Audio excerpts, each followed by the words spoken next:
What if the stories of ancient heroes weren't just about battles, but about an unbreakable bond with the wild? Imagine a time when human courage didn't conquer nature, but formed a profound pact. We're about to uncover the legendary heroes of the Great Migration who forged an enduring covenant with the animal kingdom, shaping a legacy that resonates even today. Long ago, before cities and tall buildings, before roads and cars, there was a wide land in Africa where humans and animals lived close to each other. This land was called Acheron Plains. The plains were green and wide. Rivers flowed like silver snakes. Tall grasses danced when the wind passed. Big trees stood like wise elders watching over the land. In this land lived a young boy named Keto. Keto was 12 years old. He was small for his age but very brave. He had curious eyes and a heart that asked many questions. He lived with his mother Amara, who was 35 years old, and his grandfather Baba Django, who was 70 years old. Baba Django was the oldest man in the village of Mavenzi. His hair was white like cotton, and his voice was slow and deep. People believed Baba Django remembered things even the earth had forgotten. Every evening, children gathered around Baba Django to hear stories. One night, as the moon rose full and bright, Baba Django said, "Children, you see the animals moving across the land every year. You call it the Great Migration, but it is more than animals walking." Keto raised his hand. "Grandfather," he asked, "why do the animals travel so far? Why don't they stay in one place?" Baba Django smiled. "That journey," he said, "is part of an ancient promise. A promise between humans and animals." The children leaned closer. Long ago, Baba Django continued, humans and animals spoke the same language. We understood each other. We protected each other, and we made a pact. Keto's heart beat fast. "What pact?" he asked. Baba Django looked toward the plains where thousands of wildebeests grazed. "A pact to protect the land," he said. "A pact that keeps life moving." That night, Keto could not sleep. He dreamed of animals walking in long lines. He saw lions, elephants, birds, and humans walking together under one sun. He heard drums beating from the earth itself. When morning came, strange news spread through the village. The animals had started migrating earlier than usual. The elders were worried. "This has never happened," one elder said. "The land must be warning us," said another. As they spoke, a loud trumpet sound filled the air. An old elephant appeared at the edge of the village. This elephant was different. His tusks were long and curved like the moon. His eyes were deep and wise. The villagers froze. Only Baba Django stepped forward. "Welcome, Tamu the Remembered," Baba Django said softly. Keto's mouth fell open. The elephant bowed his head. "The pact is breaking," Tamu said, speaking in a voice like rolling thunder. The villagers gasped. "The humans have forgotten," Tamu continued. "The land is hurting. The animals must move, but the path is no longer safe." Keto felt something stir inside his chest. "What can we do?" Baba Django asked. Tamu turned his eyes to Keto.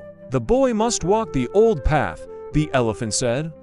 "Only a child with a clean heart can hear the land clearly." Keto's legs shook. "Me," he whispered. Baba Django placed a hand on Keto's shoulder. "The journey will change you," he said gently. "But this is why you were born." And so, as the sun rose higher, Keto took his first step toward a journey older than time. Keto the little boy did not travel alone. With him went Asha, a 13-year-old girl, smart and fearless. She was the best runner in the village and never afraid to speak the truth. Also joining them was Nuru, a 10-year-old boy, small but clever, who loved animals more than people. Before they left, Baba Django gave them a gift. "This is the staff of listening," he said, handing Keto a smooth wooden staff carved with animal symbols. "It does not fight, it listens." As they stepped onto the plains, the land felt alive beneath their feet. Soon, they met the first guardian of the path. Zalika the lioness.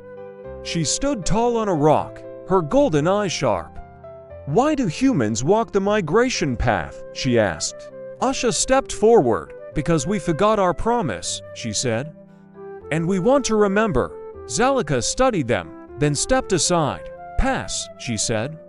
"But remember, courage without kindness is nothing." Farther along, the children reached a wide river.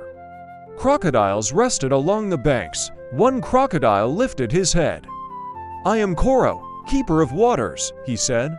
"The river is shrinking because humans waste water." Nuru knelt. "We will tell our people," he promised. The river parted, allowing them to cross safely. As the days passed, the children walked with the animals. They saw elephants clearing paths, birds guiding herds, and zebras moving like flowing lines of art. Keto began to understand. The migration was not just movement, it was balance. One night, under the stars, Asha asked, "Why were we chosen?" Keto looked at the sky. "Because children still listen," he said. But danger waited ahead. Hunters from a far land had blocked the migration route. They wanted land, gold, and power. When the animals arrived, chaos followed. But Keto stepped forward and raised the staff of listening. The ground trembled. The wind carried voices. Animal voices, human voices, old voices. The hunters fell to their knees, overwhelmed by the sound of the land crying. "You break what you do not understand," the land spoke. The hunters fled. The path opened again. The pact was remembered. The journey was not over. The land needed proof that humans would change.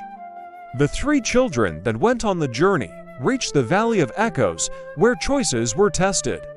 Here, each child faced a challenge. Asha was shown a vision of power, people praising her, following her.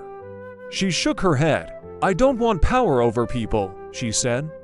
"I want people to stand together." The vision faded. Nuru was shown endless knowledge. "I will learn," he said, "but I will teach freely." The land accepted him. Keto's test was hardest. He was shown a future where animals disappeared, rivers dried, and humans stood alone. "You can stop this," the land said. "But you must speak, even when adults refuse to listen." Keto nodded, tears in his eyes. "I will speak," he promised. At sunrise, Tamu the elephant returned. "The pact is renewed," he said. "But it must be protected every generation." The animals turned back toward their migration. Life flowed again. When Keto, Asha, and Nuru returned home, they were no longer just children. They were keepers of memory. They taught their people new ways, caring for rivers, protecting animals, respecting the land. Years passed. Keto grew into a wise leader who listened before speaking. Asha became a protector of people and nature. Nuru became a teacher who helped humans understand animals. The Great Migration continued, not because animals were forced to move, but because the land was alive and balanced. And Baba Jango's words lived on. When humans remember they are part of nature, not masters of it, the earth will continue to breathe. Moral lessons on this story: 1. Nature and humans are connected. 2. Listening is stronger than fighting. 3. Children can lead great change. 4. Power must come with responsibility. 5. When we protect the land protects us. If you enjoyed this African story of courage, wisdom, and nature, please like this video, subscribe to the channel, and share this story with someone who loves African folktales. More powerful stories are coming every week. Until next time, remember the land remembers you.